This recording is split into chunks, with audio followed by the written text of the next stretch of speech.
Hey guys, sorry this is a little later than normal. I had the case of Miss Fane didn't want to get out of bed this morning problem.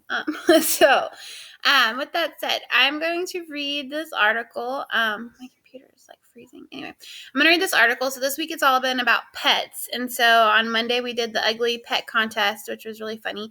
And then yesterday we did some pet shows, and I was really impressed with some of your creativity of the ones who didn't have pets, because I didn't say that you had to do it, because if you didn't have a pet, I just assumed you wouldn't do it. But some of you were very creative, and it was hilarious. So good job on that.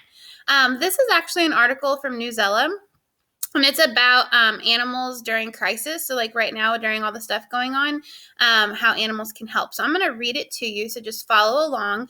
And then I'm going to add some questions into Google Classroom for you. So make sure that you listen and pay attention, and then go into Google Classroom and do the questions too.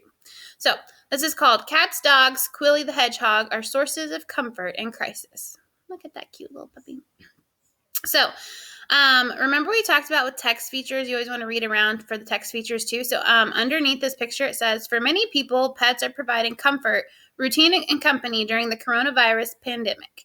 So this is Lala. Okay, Lala is a 3-month-old black Labrador. She romped into Euphemia, Georgia. Oh my gosh, Georgia's life in mid-March, just as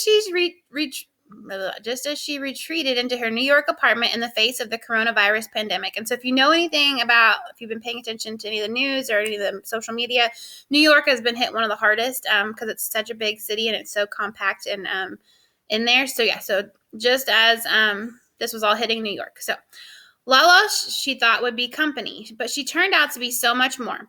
Being alone at home kind of is hard, says George, but with a pet, you have someone to take care of you, someone to play with you, someone to greet you in the morning, and so it's kind of like really calming and comforting.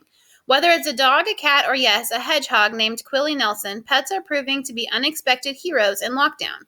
They include the newly adopted and fostered like Lala. People have flooded shelters looking for pets to fill their extra hours at home. Laura Evans, her husband, and their 3 kids brought 12-week-old Zoe to the Bethesda, Maryland home after the pandemic hit.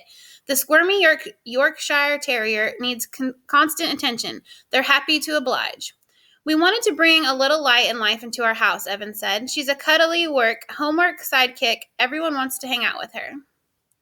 Nancy Karen said her pet, Shadow, gets her out of her New York apartment for quality time with her fellow dog walkers at a safe distance. At night, they sleep together because it's very comforting to have it's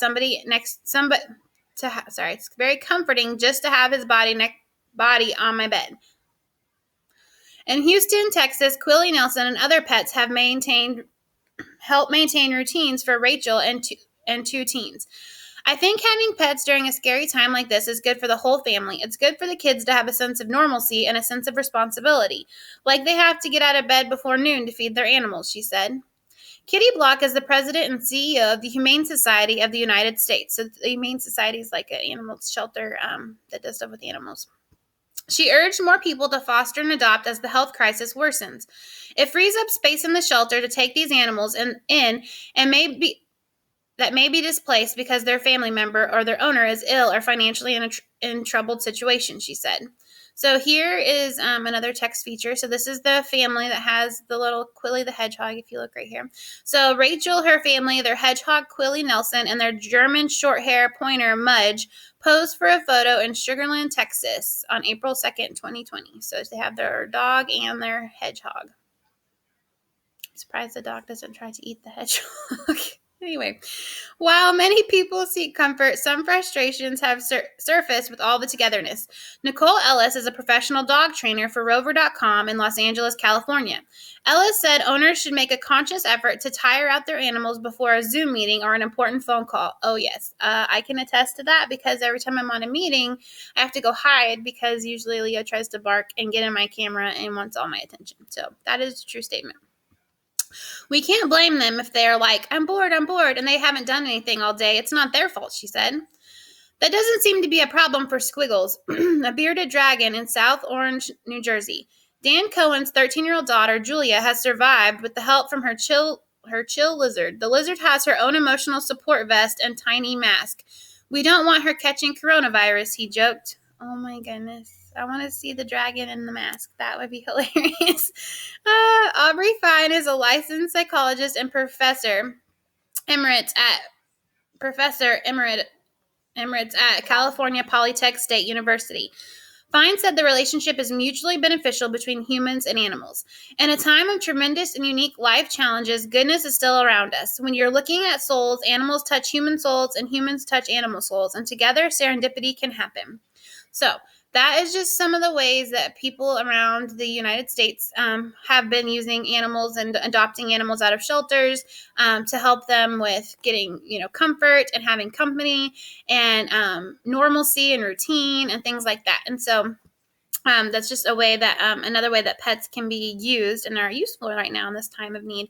I'm just curious, honestly, like what happens after, because I know once people go back to work and things, they get more busy, or get busier, whatever you want to say that. But I'm curious if they're going to see a rise in animals in shelters, or if people are going to learn to slow down some more and appreciate that more. So we'll have to see. Anyway, so go ahead and go into Google Classroom and answer the questions after you watch this video.